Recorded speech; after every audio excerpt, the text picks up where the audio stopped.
मंगलम भगवान विष्णु मंगलम गुरुदेव मंगलम पुंडरीकाक्ष मंगलाय तनो हरे। गुरु ब्रह्मा गुरु विष्णु गुरुदेव महेश्वर गुरु साक्षात् परब्रह्म तस्मै श्री गुरुवे नमः। हरे कृष्णा कृष्णा कृष्णा हरे हरे, हरे राम राम राम हरे हरे। भगवान शंकर कहते हैं कि देवी अब 8वें अध्याय का महात्म सुनो। उसके सुनने से तुम्हें बड़ी प्रसन्नता होगी। लक्ष्मी जी के पूछने पर भगवान विष्णु ने उन्हें इस प्रकार 8वें अध्याय का महात्म भी बतलाया था। दक्षिण में आमदर्कपुर नाम का एक प्रसिद्ध नगर है। वहां पर भाव शर्मा नाम के एक ब्राह्मण रहते थे जिसने वैश्या को पत्नी बना रखा था। वह मांस खाता, मदिरा पीता, साधुओं का धन चुराता, पराई स्त्रियों से व्यभिचार करता और शिकार खेलने में दिलचस्पी रखता था। वह बड़े भयानक स्वभाव का था और मन में बड़े बड़े हौसले रखता था। एक दिन मदिरा पीने वालों का समाज जुटा। उसमें भाव शर्मा ने भर पेट ताड़ी पी, खूब गले तक उसे चढ़ाया और अंत में अजीर्ण से अत्यंत पीड़ित होकर वह परमात्मा की कृपा से पाप आत्मा कालवश मर गया और बहुत बड़ा तड़ाका वृक्ष बन गया। उसकी घनी और ठंडी छाया का आश्रय लेकर ब्रह्म राक्षस का भाव को प्राप्त हुए कोई पति पत्नी वहां पर रहा करते थे। उनके पूर्व जन्म की घटना इस प्रकार की है कि एक कुशीबल नाम का ब्राह्मण था जो वेद वेदागण के तत्वों का ज्ञाता, संपूर्ण शास्त्रों के अर्थ का विशेषज्ञ और सदाचारी था। उसकी स्त्री का नाम कुमति था। वह बड़ी खोटे विचार की थी। वह ब्राह्मण विद्वान होने पर भी अत्यंत लोभवश अपनी स्त्री के साथ प्रतिदिन भैंस और कालपुरुष और घोड़े आदि के बड़े दानों को ग्रहण किया करता था, परंतु दूसरे ब्राह्मणों को दान में मिली हुई कौड़ी भी नहीं देता था। वही दोनों पति पत्नी कालवश मृत्यु को प्राप्त होकर ब्रह्म राक्षस हुए हैं। वह भूख और प्यास से पीड़ित हो इस पृथ्वी पर घूमते हुए उसी ताड़ के वृक्ष के पास आए और उसके मूल भाग में विश्राम करने लगे। इसके बाद पत्नी पति से पूछा कि हे नाथ, हम लोग ये महान दुख कैसे दूर होगा तथा इस ब्रह्म राक्षस की योनि से किस प्रकार हम दोनों की मुक्ति होगी। तब उस पर ब्राह्मण ने कहा कि ब्रह्म विद्या के उपदेश और अध्यात्म तत्व के विचार और कर्म विधि के ज्ञान बिना किस प्रकार संकट से छुटकारा मिल सकता है। यह सुनकर पत्नी ने पूछा कि तद ब्रह्म किम धामत किम कर्म पुरुषोत्तमा, पुरुषोत्तम वह ब्रह्म है क्या, अध्यात्म क्या है और कर्म कौन सा है।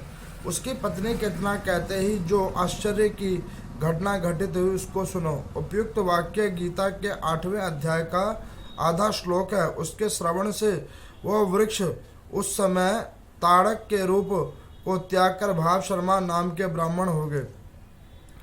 तत्काल ज्ञान होने से विशुद्ध चित्त होकर वह पाप के चोले से मुक्त हो गए तथा उस आधे श्लोक की महात्म से वह पति पत्नी भी मुक्त हो गए।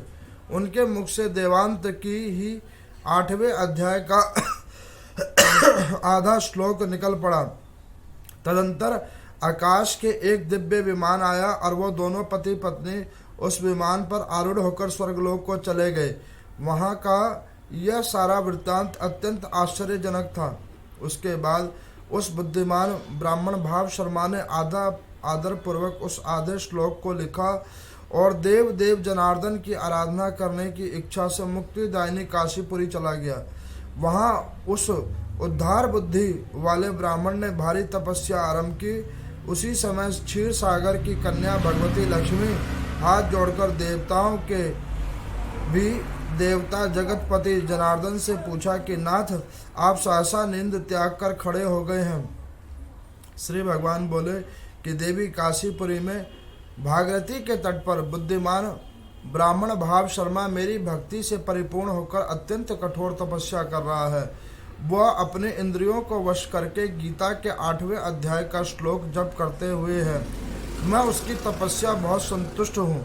बहुत देर से उसकी तपस्या के अनुरूप फल का विचार कर रहा था। प्रिय, इस प्रकार वह फल देने को मैं उत्कंठित हूँ। पार्वती ने पूछा कि भगवान श्री हरि सदा प्रसन्न होने पर भी जिसके लिए चिंतित हो उठे थे, उस भगवत भक्त भाव शर्मा ने कौन सा फल प्राप्त किया? श्री महादेव जी बोले कि देवी द्विज श्रेष्ठ भाव शर्मा प्रसन्न हुए। भगवान विष्णु के प्रसाद को पाकर अत्यंतिक सुख मोक्ष को प्राप्त हुआ तथा उसके अन्य वंशज भी जो नरक यातना में पड़े थे, उसी के शुभ कर्म से भगवत धाम को वो प्राप्त हुए। पार्वती, ये 8वें अध्याय का महात्म थोड़े में ही तुम्हें बताया है, इस पर सदा विचार करते रहना चाहिए। आज की कथा में और कल की कथा में मैंने आप लोगों को सुनाया था कि 7वें अध्याय की जो पाठन करता है उससे प्रेत योनि भी छूट जाती है। कल मैंने बतलाया था। और कल मैंने द्रोणाचार्य जी की भी कथा सुनाई थी आपको। और आज के अध्याय में आप लोगों ने श्रवण किया कि आज श्रीमद् भागवत गीता का 8वां अध्याय है। तो कहते हैं कि एक कल्प के समय में एक पौराणिक इतिहास कहते हैं कि एक भाव शर्मा नाम के एक ब्राह्मण थे। उन भाव शर्मा नाम वाले ब्राह्मण ने वेदों का खूब मंथन किया, शास्त्रों का खूब मंथन किया, लेकिन वो ब्राह्मण नीति वाला कार्य नहीं करते थे, ब्रह्म तत्व वाला कार्य नहीं करते थे। वो सदा सर्वदा जो है ब्राह्मण तत्वों का ज्ञान होने के बावजूद भी वो मदिरा पान करने की इच्छा करते थे, ताड़ी पीने की इच्छा वो करते थे। एक बार उन भाव शर्मा नाम के ब्राह्मण ने क्या किया कि कहीं पे कुछ ऐसे कुसंगी लोगों के साथ बैठकर दैनिक रूप में खूब तरीके से उन्होंने जो है सो मदिरा का पान किया। और मदिरा का पान जब अत्यधिक हो गया तो उनके कंठा तक वो मदिरा आ गई और उनका जो पापमय शरीर था, वो पापमय भौतिक शरीर उस अत्यधिक मदिरा का पान पीने से उनका शरीर का विनाश हो गया, उनका शरीर का तेज खत्म हो गया। फिर वो यमराज के पास गए। यमराज ने उनको देखा कि इन्होंने ताड़ी का सेवन अत्यधिक किया है, तो उन्होंने उनको ताड़क का वृक्ष बना दिया। आपको पता है ताड़क का वृक्ष होता है जिसमें से ताड़ी निकलती है। उस ताड़ी से जो है सो नशा उत्पन्न किया जाता है। अब यहाँ पर सूर्य भगवान कहते हैं कि जो जो ताड़क के वृक्ष की योनियों में आते हैं, वो कौन आते हैं? वो वही लोग आते हैं जो अन्यत्र मदिरा का सेवन करते हैं, अत्यधिक मदिरा का सेवन करते हैं। और ऐसे मदिरा का सेवन करने से जीव आत्मा का, मेरे को किसी ने एक बार पूछा कि पंडित जी मदिरा सेवन से क्या होता है? चलो आप लोग कहते हो नॉनवेज खाने में तो जीव हत्या होती है, मदिरा में क्या होता है? तो मैं आपको बतलाता हूँ मदिरा क्या होती है। सबसे पहले आप देखो मदिरा के अंदर में सबसे पहले जो है सो कोई भी अन्न का बना हुआ हो अथवा किसी वृक्ष से निकला हुआ हो, जब उसके अंदर में सड़न उत्पन्न हो जाती है, गलन उत्पन्न हो जाती है, तो उसके अवशेष को मदिरा कहते हैं। इसीलिए उसमें से गंध आता है, दुर्गंध। अब वो जीव आत्मा क्या करता है कि ऐसे ही दूषणीय पेय को प्रयोग करता है और उससे उसका क्या होता है, मस्तिष्क में सोचने की सात्विक विचारधाराएं खत्म हो जाती है, पहला दोष। दूसरा, किए हुए पुण्य कर्मों को जो वो एकत्रित करता है थोड़ा बहुत भी, वो भी उसका कटित हो जाता है। तीसरा, वैभवता खत्म हो जाती है। चौथा, घर के अंदर में सुख शांति भी खत्म हो जाती है। पांचवा, जो उसके पितर जो गति को प्राप्त करके किसी भी लोक में बैठे हुए हैं, उनकी भी पूर्ण गति नहीं होती है। जिनके घर में मदिरा पीने वाले जीवात्मा होते हैं, उनके घरों में उनके पितरों का भी कल्याण नहीं होता, उनके द्वारा पिंडदान दिया हुआ स्वीकार्य भी नहीं होता। तो फिर अब कोई कहेगा कि पंडित जी बाहर के देशों में तो ज़्यादातर लोग यही पीते हैं। तो मैंने उनको कहा कि देखो, पृथ्वी पे और भी तो कई सारी योनियां हैं, उसके अंदर भी तो बहुत सारे जीवात्मा हैं। अब जो जो लोग नहीं करते वो उन्हीं योनियों में आते हैं और प्रायः घूमते और फिरते रहते हैं। और आपको मैं बताता हूँ, जो गलत है वो गलत है और जो सत्य है वो सत्य है। अब उन भाव शर्मा जी ने ताड़क वृक्ष का रूप लिया। जो ताड़क वृक्ष होता है उसमें क्या होता है कि वो वृक्ष होता है लंबा और उसके अंदर में कोई फल नहीं लगता। उसके अंदर में एक रस निकलता है जिसको लोग मजरा कहते हैं, ताड़ी कहते हैं। अब उसकी छाया लगती है बिल्कुल ऊपर ऊंचाई पे, और ऊंचाई की छाया कौन लेता है? इंसान नहीं, प्रेत। अब वहां पर एक प्रेत, दो पति पत्नी प्रेत जो थे वो उस वृक्ष के ऊपर में निवास करते थे। तो एक बार जब वो वहां पर बैठे हुए थे तो वो पति पत्नी अपनी कहानी बतला रहे हैं। वो पति पत्नी कौन थे? तो वो पति पत्नी वो कह रहे हैं कि पूर्व समय में कुशीबल नाम के एक ब्राह्मण थे, कुशीबल। और उन कुशीबल ब्राह्मण ने क्या खराबी की थी कि जैसे कि आजकल आप देखते हो कि कई सारे ऐसे ब्राह्मण हैं, कई चैरिटेबल ट्रस्टीज हैं, वो क्या करती हैं कि गौशाला खुलवाती हैं। गौशाला खुलवा लिया, कोई धार्मिक ऐसे अनुष्ठान करती है, उन धार्मिक अनुष्ठानों का पैसा उसको खाते हैं। गौ के निमित्तार्थ दान लिया जाता है, उसको वो स्वयं खाते हैं। और ऐसे कर करके ऐसे जो सामाजिक तत्वों के लिए जो लिए हुए दान के धन होते हैं उसको वो स्वयं भक्षण करते हैं। और उसका पाप क्या भोगना पड़ता है? उसका पाप ये भोगना पड़ता है कि उन जीवात्माओं को प्रेत की योनि में आना पड़ता है। इसीलिए कहा जाता है, शास्त्र वर्णित वार्ता है कि अगर हम दान देने में सक्षम नहीं हैं तो कहीं पे दान दी हुई वस्तु का भक्षण भी नहीं करना चाहिए। उसका भक्षण करने से क्या होता है कि जीवात्मा को प्रेत योनि में भी आना पड़ सकता है। अब कोई कहेगा कि पंडित जी फिर तो जो ऐसे ट्रस्टीज होते हैं वो तो सारे ही प्रेत बनेंगे। तो मैं आपको बतलाऊं कि देखो, जरूरी नहीं है सारे प्रेत बने, लेकिन प्रेत के समकक्ष ही वो बनते हैं। जैसे कि अगर एक विद्यार्थी पूरे वर्ष पढ़ाई नहीं करेगा तो स्वाभाविक है कि वो फेल ही होगा। अब वो अंतिम के 1-2 दिन में अगर मान के चलो थोड़ी पढ़ भी लेगा तो हद मार के वो ग्रेसिंग मार्क्स से पास होगा और किसी चीज़ से वो पास आउट नहीं होगा। अच्छा, कल मेरे को किसी एक श्रद्धालु ने पूछा कि पंडित जी, अब जैसे आप ये पाठ सुना रहे हो, गीता का पाठ सुना रहे हो, इसको अध्ययन करने से आपने बताया इस दिन के पाठ को अध्ययन करने से ये फल मिलता है, उस दिन के पाठ को अध्ययन करने से ये तत्व मिलता है। तब तो केवल लोग ये पाठों का ही अध्ययन कर लें और पाप कर्म खूब करें तो उससे क्या उसका निवारण हो जाएगा? तो मैं आपको बतलाऊं, देखो क्या होता है। ये उदाहरण मैं कई बार दे चुका हूँ, पुनः मैं फिर दे रहा हूँ कि जैसे ये बीमारी अभी फैली हुई है, कोविड की बीमारी फैली हुई है, हम लोगों ने वैक्सीन लगवाई है।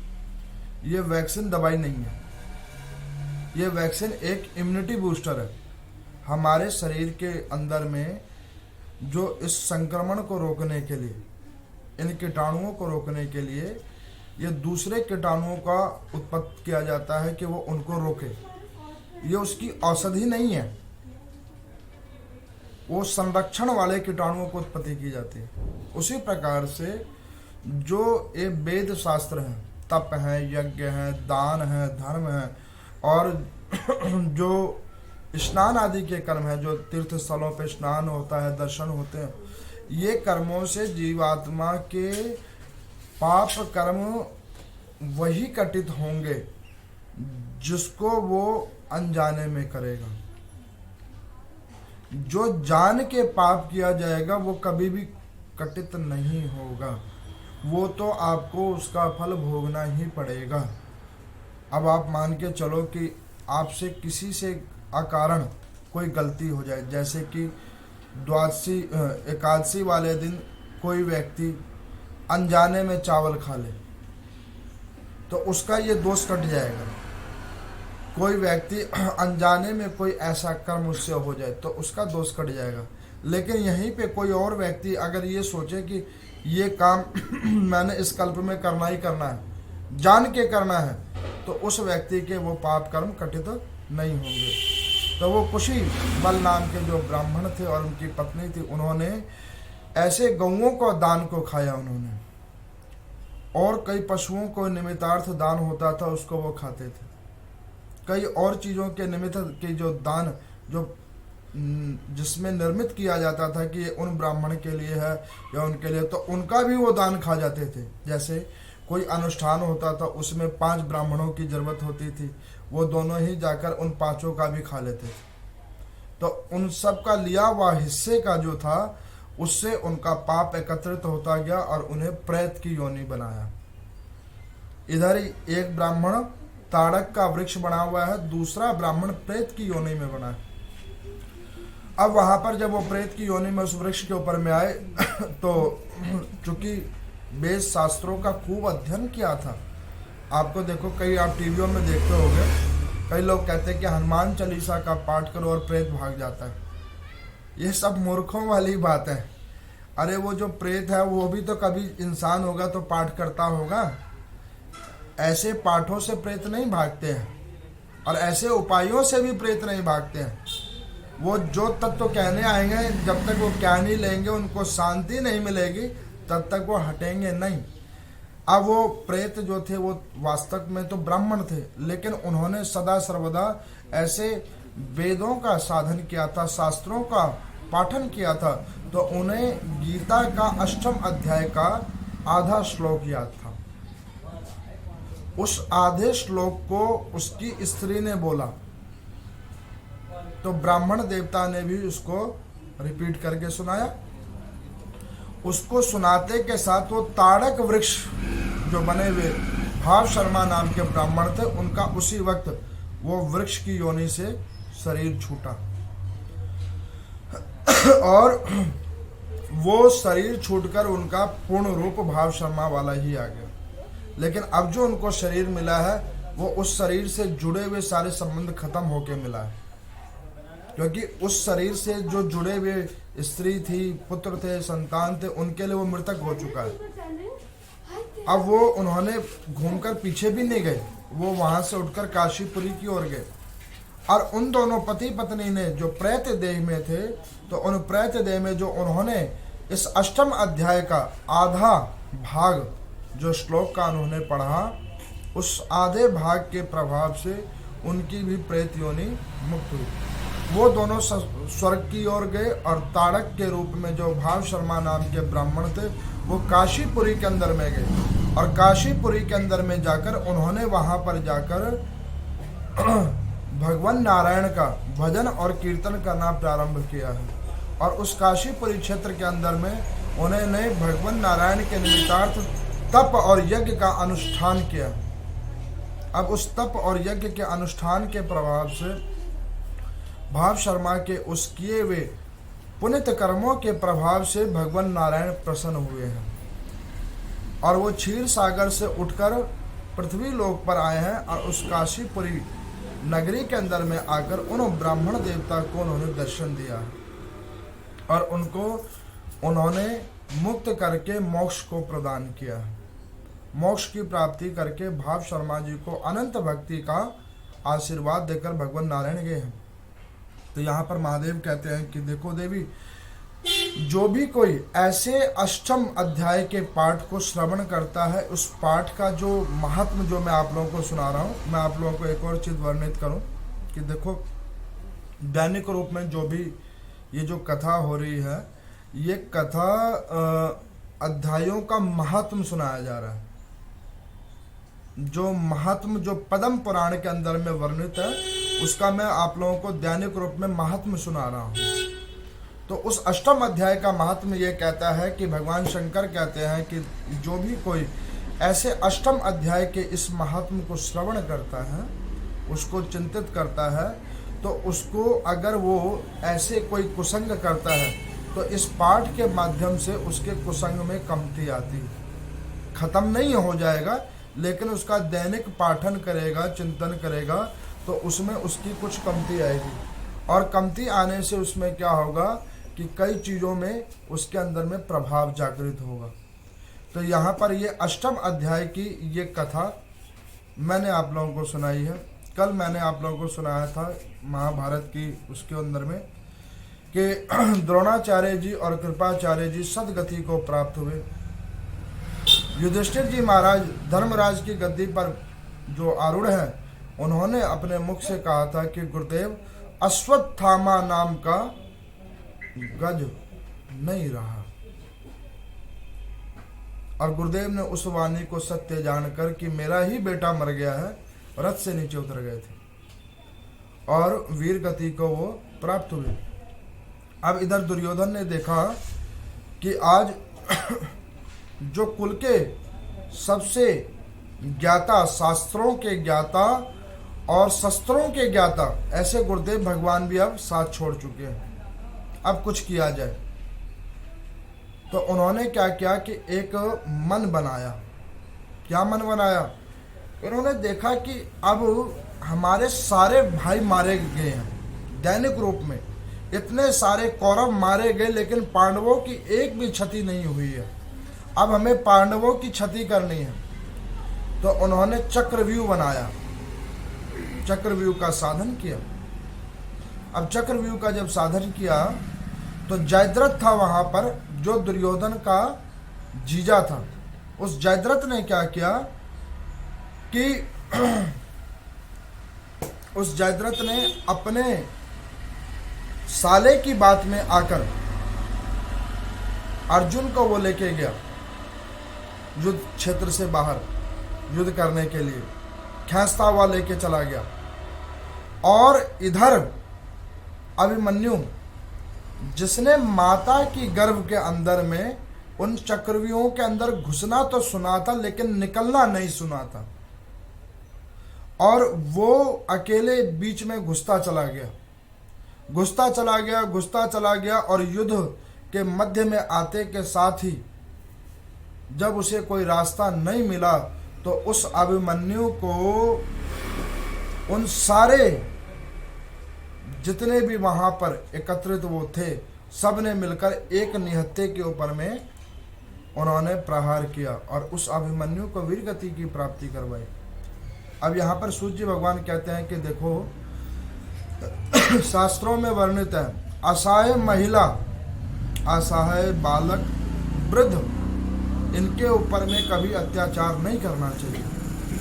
अभिमन्यु उनका भी बालक था, भाई का ही तो बेटा था, और इनका भी था ही। उसके अंदर में सारों ने मिलकर, जो बड़े बड़े लोग थे, उन सब ने मिलकर उस असहाय अवस्था में उस बालक की हत्या की। कुल उस बच्चे की आयु केवल 18 वर्ष का था अभिमन्यु, और उसको उन्होंने वीर गति को प्राप्त कराया। माता के गर्भ में उसने उस व्यूह के अंदर घुसना तो सीख लिया था अर्जुन के मुख से सुनने से, लेकिन निकलना नहीं वो सीख पाया था। युधिष्ठिर जी महाराज, उन्होंने भी अभिमन्यु को रोकने का प्रयास किया। वो चाहते थे कि इसमें ये ना जाए, क्योंकि वो कौरवों के छल को जानते थे। लेकिन वहां पर भीमसेन जी ने कहा कि भैया कुछ भी होगा तो ये क्षतिग्रस्त करके भी वो आ जाएगा अभिमन्यु। वो ज्यादा से ज्यादा क्या करेंगे, उसके चोट ज्यादा दे देंगे, जख्म दे देंगे, लेकिन उसको वापस कर देंगे। यही एक चूक अभिमन्यु का मृत्यु का कारण हो गया। पापी व्यक्तियों का संग करना, जो सनातन धर्म को नहीं मानते हैं, ऐसों का संग करना भी बड़ा अपराध है। आपको मैं बतलाऊं कि ऐसे लोगों का संग करने से क्या होता है। ऐसे लोगों का संग करने से व्यक्ति की बुद्धि मलिन होती है, ज्ञान खत्म हो जाता है, अब बुद्धि मलिन हो जाती है और पाप कर्म के लिए वो व्यक्ति अग्रसर होता है। अब यहाँ पर में उन्होंने क्या किया, उस अबोध बालक को मार डाला उन्होंने। उस अबोध बालक को जब उन्होंने मार डाला तो अर्जुन आया। अर्जुन आया और उसने देखा तो वो रोने लगा, रोने लगा और रोकर वो इतना विचलित हो गया, अर्जुन इतना विचलित हो गया कि उन्होंने कहा कि इस बच्चे की मां भी यहां नहीं है। इसकी मां सुभद्रा जो भगवान श्री कृष्ण की बहन है वो यहां नहीं है। और इसने इन लोगों ने मिलकर, सब लोगों ने मिलकर एक निहत्थे बालक को मार डाला।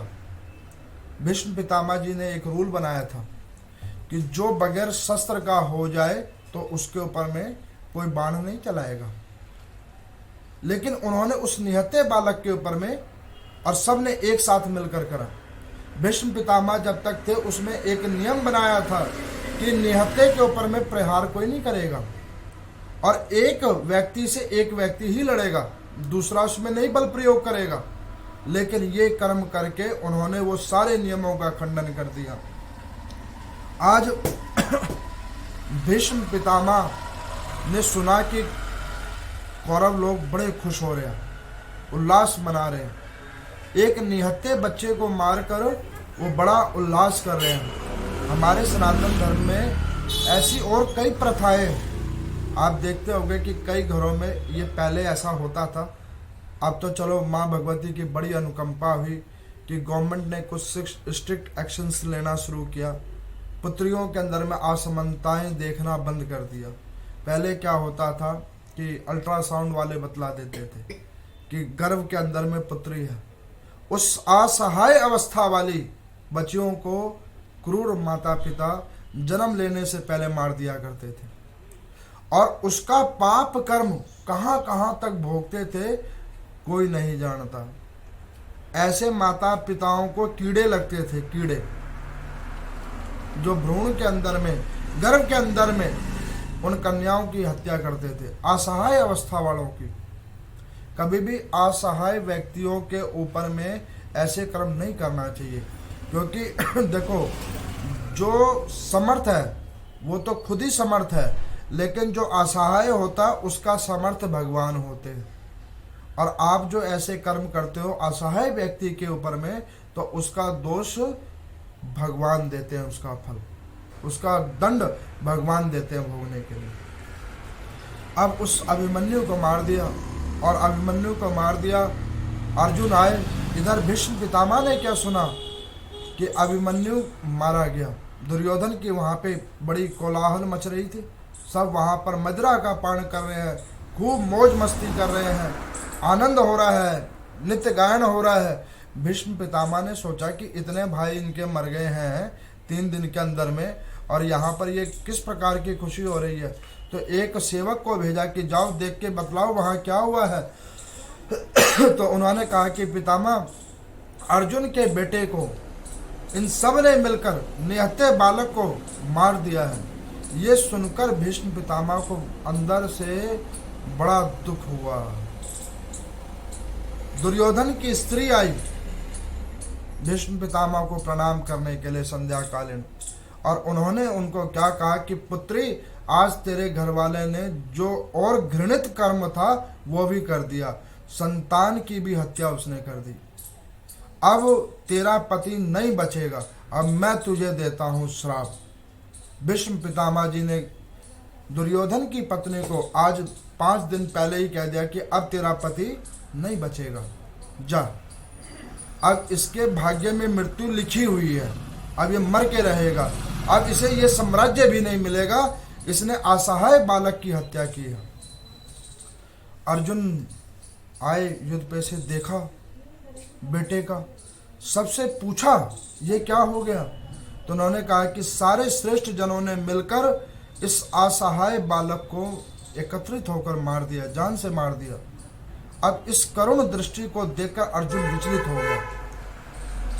वो भगवान श्री कृष्ण के आगे कहने लगा कि प्रभु, अब मैंने प्रतिज्ञा ली कि कल जिसने मेरे बेटे को मारने में सहायक हुआ है, इन लोगों को तो मैं जान से मारूंगा, लेकिन जिसके कारण से ये मेरा बच्चा मरा है, कल अगर मैंने उसको नहीं मारा जान से, तो या तो वो मेरे हाथों मरेगा और नहीं तो मैं अग्नि समाधि ले लूंगा, मैं खुद भी नहीं बचूंगा। मेरे स्नेही संतान को इसने मार दिया, प्रकर्मिक पुत्र को मार दिया इसने। वो निरपराध था, उसका कोई दोष नहीं था। अरे हिम्मत नहीं थी तो सबने एक साथ उस निहत्थे बालक के ऊपर में किया, बारी बारी उससे लड़ते। भगवान श्री कृष्ण को भी बड़ा क्रोध आया, मेरा भांजे को मार दिया। अब उन्होंने क्या करा कि अर्जुन को कहा कि अर्जुन तू दुखी मत हो, अपने पुत्र को अग्नि के अधीन कर, दाह संस्कार कर्म कर इसका। दाह संस्कार कर्म उसने जाकर किया। भीष्म पितामह जी के पास में अर्जुन आए। भीष्म पितामह पहले ही रो रहे थे। उन्होंने कहा कि बेटा तूने जो कल प्रण लिया है उस प्रण को सत्य करना, कल उस जयद्रथ को नहीं छोड़ना। उसी के वजह से आज तेरा बेटा मारा गया, नहीं तो तू उस चक्रव्यूह के अंदर तू जाता, तेरा बच्चा नहीं जाता, तू जाता और तू आराम से आ जाता। और इन्होंने छल के साथ तेरे बच्चे को मारा है, कल तू उसे छोड़ना नहीं। भगवान श्री कृष्ण चुप है यहाँ पर। अब जयद्रथ कौन है वो आप देखो। जयद्रथ उसी समय कल्प के एक संत हुए हैं, महर्षि मर्तंड, उनका वो पुत्र है, जिनको उन्होंने नाना प्रकार के तपों के ऊपर में प्राप्त किया था उस संतान को। तो उन्होंने उस संतान को जब प्राप्त किया था तो वो संतान था पितृभक्त, अपने पिता की सेवा बहुत करता था, पितृभक्त था। जब तक उसकी दुर्योधन की स्त्री से, पुत्री से विवाह नहीं हुआ था, बहन से, सॉरी, दुर्योधन की बहन से जब तक उसका विवाह नहीं हुआ था तब तक वो बड़ा पितृभक्त था। तो उसके पितृभक्त की क्रम को देखकर वो बड़े प्रसन्न हुए थे वो संत, और उन्होंने आशीर्वाद दिया था कि तेरे को मैं अमर करके रहूंगा। क्योंकि उन्होंने वरदान क्या किया था कि जो कोई इसको जो कोई मारेगा उसके सर के 100 टुकड़े हो जाएंगे। जो जयद्रथ को मारेगा उस मारने वाले व्यक्ति के सर के 100 टुकड़े हो जाएंगे। अब उसने ऐसा वर अपने तप और यज्ञों का फल अपने पुत्र को दिया था, उसकी पितृभक्ति को देखकर। लेकिन देखो दुर्योधन का बहन के जैसे ही जाते के साथ उसके अंदर में कुसंगों की प्राप्ति हुई, और उस कुसंगों ने उसकी बुद्धि इतनी मलिन कर दी कि ऐसे अमित तेजस्वी पिता, संत पिता, उनकी दी हुई आशीर्वाद का दुरुपयोग करना शुरू कर दिया। मदिरा का सेवन किया और दुर्योधन को सारी बात बता दी कि पिताजी ने हमको ऐसा वरदान दिया है। और दुर्योधन ने यह भी नहीं सोचा अपने बहनोई को अपने स्वार्थ के लिए आगे कर दिया। ये संसार है। कई लोग ये सोचते हैं ना कि नहीं नहीं ये हमारा रिश्तेदार है, ये हमारी क्षति नहीं करेगा। सारे रिश्तेदार एक दूसरे का जड़ काटने पे लगे हुए हैं। मौका नहीं मिलता, मौका मिले तो काट के सब कुछ कर दे वो। कई लोग, पहले के लोग कहते थे कि बेटी का धन नहीं खाना चाहिए, पुत्री का धन नहीं खाना चाहिए, बहन का धन नहीं खाना चाहिए। ऐसा कलयुग आया कि ऐसे पापी भाई हैं, वो धन तो छोड़ो बहन को ही खा जाएंगे। वो तो शुक्र है परमात्मा की बहन सब्जी नहीं है, नहीं तो उन्होंने किचन में उनको बना के खा भी लेना था। तो ऐसे पापी लोग हैं, पाप कर्म इतना फैल गया है। अब उन्होंने क्या किया, जयद्रथ की इस कथा को सब जानते हैं। अब अर्जुन ने भी शपथ ले ली है, प्रतिज्ञा कर लिया। अब ये बात सारे जगह फैल गई। जब दाह संस्कार हो रहा था तो सब लोग एकत्रित होते थे श्रद्धांजलि देने के लिए। उस समय में उन्होंने ये सारी बात सब लोगों ने सुन लिया। अब सब लोगों ने सोचा कि कल तो बहनोई मरे तो मरे, लेकिन युद्ध तो हम जीत ही जाएंगे। अच्छा देखो, जब पापी आदमी होते हैं उनको छोटी बहुत हर्ष मिल जाता ना कई चीज़ों में, तो उसका वो बहुत बड़ा पार्टी करते हैं, अरे ये उपलब्धि हमें मिल गई, ऐसा मिल गया। वो ये नहीं जानते कि ये उपलब्धि नहीं मिली है, ये जो तुम सोच रहे हो ये उपलब्धि के माध्यम में एक आपको मार्ग मिला है और बड़े गड्ढे में गिरने के लिए। कभी भी चोरी करने वाला व्यक्ति पुण्यात्मा नहीं बन सकता है, कभी भी कोई दुर्जन व्यक्ति कभी धार्मिक नहीं हो सकता है दुर्जनता करके। अब यहाँ पर उस जयद्रथ का बुद्धि मलिन हुई, वो गया भागकर दुर्योधन के पास कि भैया देखो तुमने क्या कहा था। तो वो दुर्योधन ने बोला कि जीजाजी आप घबराओ मत, हम आपके साथ हैं और हम अपनी बहन को विधवा थोड़ी ना होने देंगे, आप घबराओ मत, कल सारे के सारे बंदे आपकी सपोर्ट में जाएंगे और आपका कुछ नहीं होगा, कल शाम तक की तो बात है। और शाम से जैसे रात हुई वो अर्जुन बैठ जाएगा अग्नि समाधि पे, मैटर खत्म, फिर बड़ा प्रोग्राम करेंगे, आधा राज्य ही आपको दे देंगे, आज की जीत आपके नाम।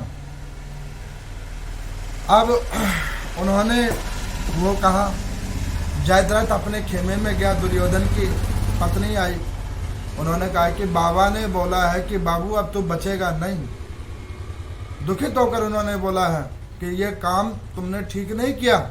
तो उन्होंने कहा कि अरे बावड़ी तेरे को क्या पता है, काम तो मेरे सारे ही सिद्ध हो गए। तो उन्होंने कहा कैसा काम सिद्ध हो गया। उन्होंने कहा कि देख कल बहनों ही मर भी जाएगा तो बहन की दूसरी शादी करवा देंगे, कोई बात नहीं, इस चक्कर में अर्जुन भी तो मारा जाएगा, या तो इसके पिता का दिया हुआ वरदान फलित होगा और नहीं तो अर्जुन खुद ही मर जाएगा, कुछ तो होगा।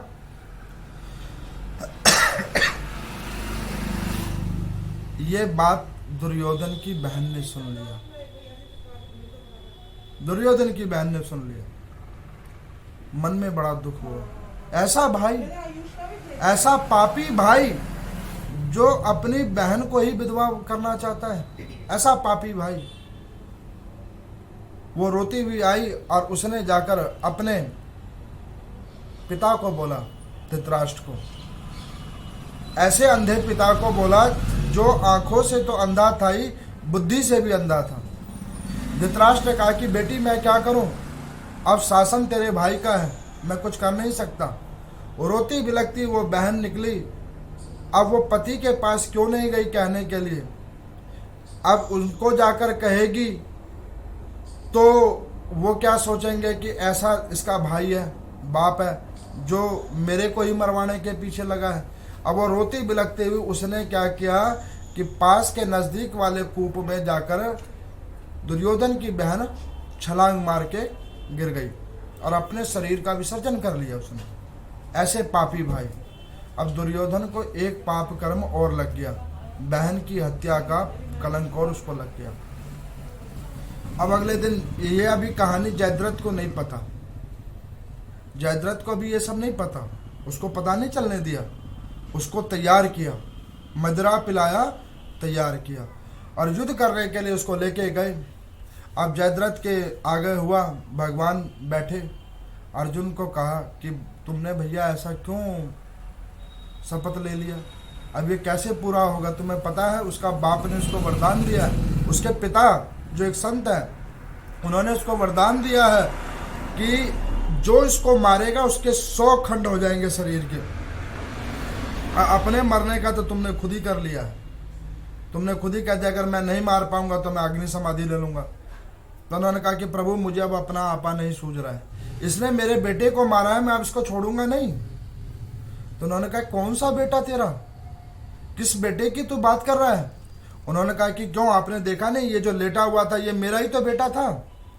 उन्होंने कहा कि आज चल तेरे को मैं दिखाता हूँ तेरा बेटा।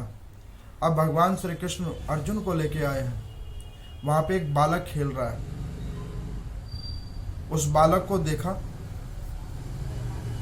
तो वो अभिमन्यु की तरह दिख रहा है जिसकी उम्र अभी 5 वर्ष की है। भगवान फिर वहां से उठे, दूसरी जगह लेके आए, एक और बालक के पास जिस बच्चे की उम्र 12 साल की है, वो भी अभिमन्यु की तरह दिख रहा है। और एक जगह और लेके आए, जिस बालक की आयु दिख रही है 15 साल की, वो भी अभिमन्यु की तरह है। अब भगवान ने कहा कि अब ये बता अर्जुन, तेरा कौन सा बेटा है जो वो 5 वर्ष का है या 12 वर्ष वाला है या 15 साल वाला, या जो मृतक है? अर्जुन कहने लगा कि ये तो सब एक जैसे दिख रहे हैं, आप ये क्या कह रहे हो? तो भगवान की माया से प्रेरित वो एक बालक उठ के बोला, उसने कहा कि अरे कौन सा बाप कौन सा बेटा, तू कैसे कह सकता है कि मैं तेरी संतान हूं? तुझे क्या पता कि तू मेरी कई बार संतान बना है? ये तो कर्मों का फेर है, कौन किसकी संतान बन के आया ये कोई नहीं जानता, ये कर्म फलों का फल है। आज जब इस बात को सुना तो उसका भ्रम टूटा, युद्ध करने के लिए गया, भगवान को प्रणाम करके कहने लगा कि प्रभु आप मुझे बचाओ, कि मैं इससे बचूंगा कैसे? उन्होंने कहा बचेगा, कोई बात नहीं। युद्ध शुरू हुआ। अब जयद्रथ ने क्या किया, युद्ध क्षेत्र को छोड़कर जंगल की ओर भागना शुरू किया। जब गीदड़ की मौत आती है तो वो जंगल की ओर भागता है, और भागता किधर है? जहां सिंह बैठे होते हैं, शेर बैठे होते हैं, तो उनके द्वारा वो मारा जाता है। अब वो भागकर वो जंगल की ओर भागने लगा, भागता गया, इधर अर्जुन भी भाग रहे हैं। भागते भागते शाम हो गई। भगवान ने कहा कि ये तो कहानी और विकट हुई जा रही है। अब वो जयद्रथ इतने पास आ चुका है कि उसके पिता की और उसकी जो दूरी है बिल्कुल थोड़ी सी ही रह गई है। वो जो अमित तेजस्वी संत थे उनके आश्रम के थोड़ी दूर पे ही वो आ गया। अब भगवान ने क्या किया कि देखा कि अब ये कैसे होगा, तो अर्जुन को बोला कि अर्जुन अब क्या होगा, देखो मध्याह्न होने वाली है, अब तो तुझे मरना ही पड़ेगा। तू ऐसे उसको नहीं मार पाया, अब तूने शपथ लिया है तो अग्नि की चिता बना ले। तो अर्जुन ने कहा कि प्रभु अब तो मैं चिता पे ही लेटूंगा, लेकिन अगर आज मैं बच गया तो मैं ये समझ जाऊंगा कि हरि वास्तविक रूप में मेरे साथ हैं, सत्य को सनातन करने के लिए प्रभु आज मेरे साथ हैं। तो अगर आज मैं बच गया तो आपकी कृपा से बचूंगा, नहीं तो मरना तो दोनों तरफ निश्चित ही है। और वाकई आज मरने के दोनों तरफ के रास्ते खुले हुए हैं, या तो जयद्रथ के द्वारा मारा जाएगा, उनके वरदान के द्वारा मारा जाएगा अर्जुन, और नहीं तो उसने शपथ तो ली हुई है ही। अब भगवान ने कहा कि कृष्ण, भगवान ने कहा कि अर्जुन अब मैं क्या करूं? उन्होंने कहा कि ये तो अब आपको सोचना है कि सत्य को बचाने के लिए अब आपने क्या करना है, ये अब आप सोचो और देखो क्या करना है। तो भगवान ने क्या किया कि अंधकार कर दिया, सूर्य नारायण भगवान की तरफ देखकर अंधकार कर दिया। आप लोगों ने श्रवण किया है, कई पुराणों की मैंने कथा सुनाई है कि भगवान नारायण के एक आंख में सूर्य है और दूसरे में चंद्रमा है। भगवान नारायण के ही दोनों नेत्र हैं, सूर्य और चंद्र। अब भगवान श्री कृष्ण जी ने एक आंख बंद की और सूर्य नारायण भगवान ओझल हो गए। जयद्रथ वहीं रुक गया, हंसने लगे सब, भाई बहनोई भी बच गया और काम भी हो गया, अब तो अर्जुन मरेगा। भगवान ने कहा अर्जुन को कि अर्जुन शंख बजा दो, युद्ध का विश्राम कराओ। उन्होंने कहा कि प्रभु अब मैं शंख ही बजा के क्या करूंगा, अब मैं जा रहा हूं चिता बनाने के लिए। मुझे पता लग गया कि आपको सत्य को नहीं बचाना है, असत्य को ही बचाना है। क्या प्रभु इसने जो कारण बनकर मेरे पुत्र को मरवाया ये ठीक था, आप बताओ? तो भगवान ने कहा कि नहीं, वो ठीक नहीं होगा। इन लोगों ने अनीति पूर्ण करके भीष्म पितामह जी को शेष शैया पे लेटा दिया, क्या वो ठीक है? तो भगवान कहने लगे कि नहीं।